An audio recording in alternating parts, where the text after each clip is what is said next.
Well, I figured I'd put an update out there. It's been a little bit and done quite a bit of work on the 47-2A here. And I just want to kind of update you with what I've been doing and kind of how it's been going. So as you'll see, the engine is in now and lots of accessories have been added onto it. So starting with the water pump here, the fan, belt, pulley, and I think we did a video on that pulley. Be able to take a look at the excitement in getting that thing installed.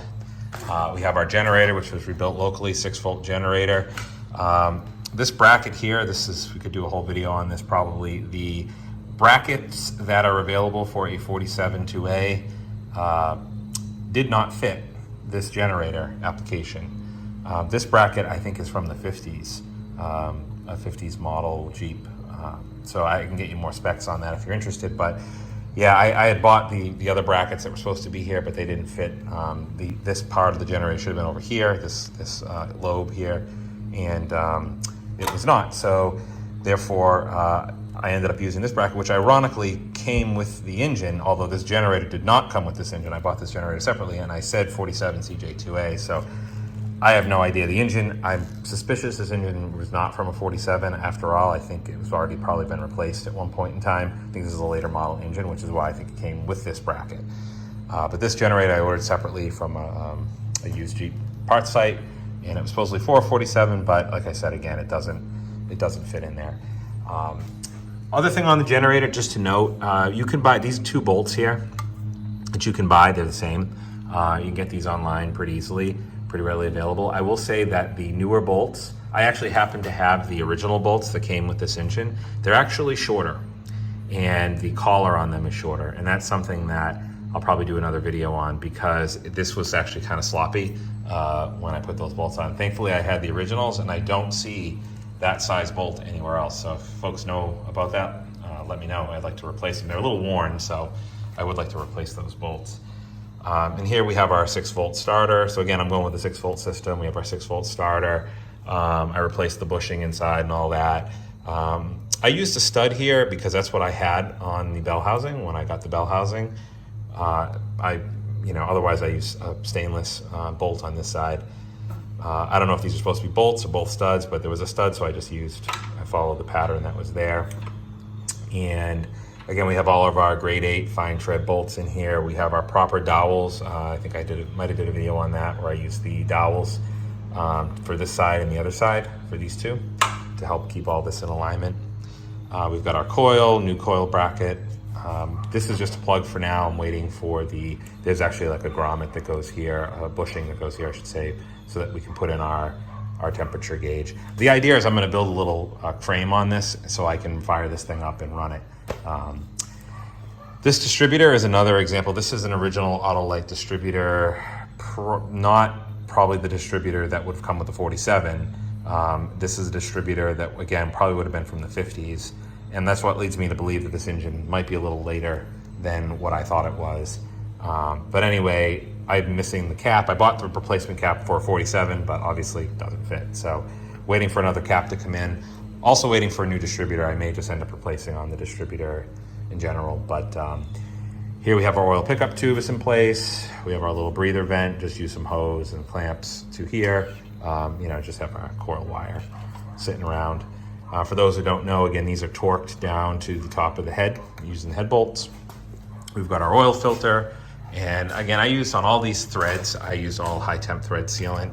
I ended up needing to put a little elbow down here at the bottom, and that goes right in there to the timing cover, and this comes through the top as a grommet. I bought there's a grommet kit you can buy. It actually comes with all these grommets, which is really, really handy. It comes down, and I put this in it's hard to see, but actually behind the fuel pump down here, and I don't know if that's where it's supposed to go. There's actually another one area here. This hose was awfully tight to go over to here, which is where I have seen them on other Willys. I've also seen them on this plug under the pump. It's a pain to put it under there. And of course I did it after I put the pump in, so it's doable. It's hard. I've got a temporary fuel setup going here, so don't mind this so much, but I've got a fuel pump in, glass cap. We've got our hard line. Our new carburetor is on. Our special gasket, which raises up the carburetor, which is really important because this bolt will hit this completely. You won't be able to install it if you don't have the seal. PCV setup is in place. Again, all high temp thread sealant. And we've got our valve here with our, there's actually like a little strainer that goes behind this. Comes in the kit. All of our seals are on, all the proper stud kit is in place. I've capped off, this is where I believe your wipers, if you have the vacuum activated wipers, I just capped that off. This is capped off on my block, as well as this is capped off. I think that would be used for heating system. We have our spark plugs all in place and gapped. We have our thermostat housing with our thermostat, and there's a little steel spacer that actually keeps the thermostat in place. That's also in here, you can't see it from here. We have our throttle linkage rod. I'm waiting to hook all this up because I'm waiting for a little piece that goes here that sticks out, and you can hang a spring off of it, and then I have the linkages. So I'm gonna wait to do all the linkages till I get that little spring, and then I'll actually bolt. This isn't torqued down yet, the carburetor, and in this fuel line isn't torqued down yet either. And what else have we done? So we've got the pedals. The pedals gave me quite a bit of trouble. These are just here temporarily right now. The brake setup is all in place. Master cylinder. We have our heat shield in place. All the brackets. We have all new brake lines. You can see that. You can see the brake lines in place. Here, I'll tell you, be very careful with these these adapters. I had a little leak out on one of them. I tightened it a little bit, and it broke. Then fluid came rushing out, so had to replace that for the third time. So otherwise, the brakes are pretty straightforward. And of course, we have to go through, do wheel cylinders, and you can see in the back here.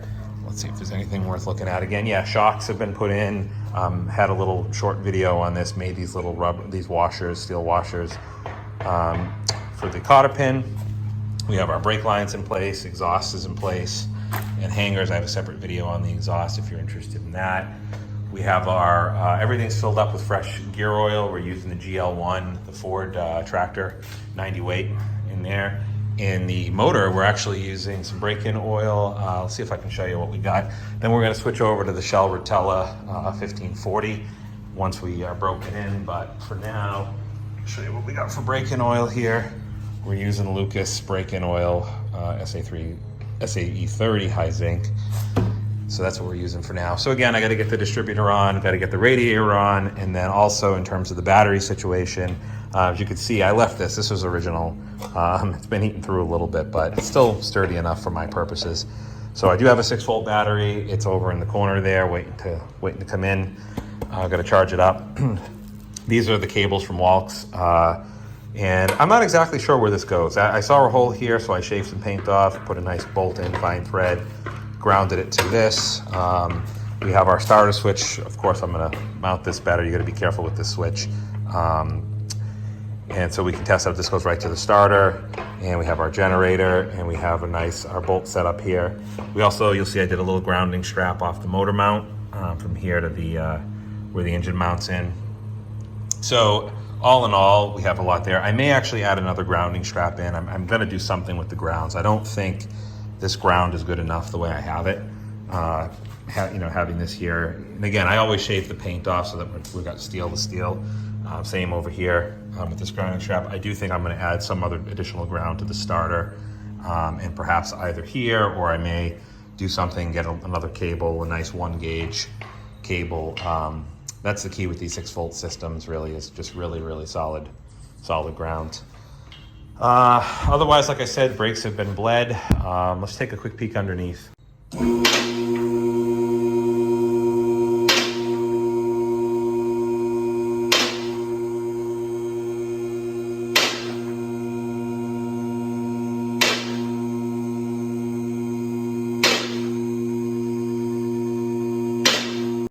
And just a few things to point out under here. So we have our master cylinder is in place. There's a lot of stuff here now, so it's kind of hard to see. We have our heat shield, which bolts to the outer bolt of the master cylinder bracket, and actually to one of the bolts. Let's see if I can get you in there. Yeah, bottom bolt of the steering bracket. You can see how I have all that hooked up in there. Exhaust runs right under it. You'll see we also have our stay. Engine stay cable has been hooked up. Ball end on the bell housing, and then the rest of it comes through here. we have all of our linkages for our clutch, and our brake is in there as well. And like I said, again, just brake lines, you know, we have new seals. I think I did a video on those seals, getting those in place. And yeah, I think that's pretty much all there is. So the next step really is I want to get this thing fired up. So I'm going to get the distributor on, going to get the radiator in, going to build a little makeshift platform for me to sit on, and I'm going to go from there. I'm going to get this thing running, and I'll make a video of its first start and a little drive around the yard. Thanks for watching.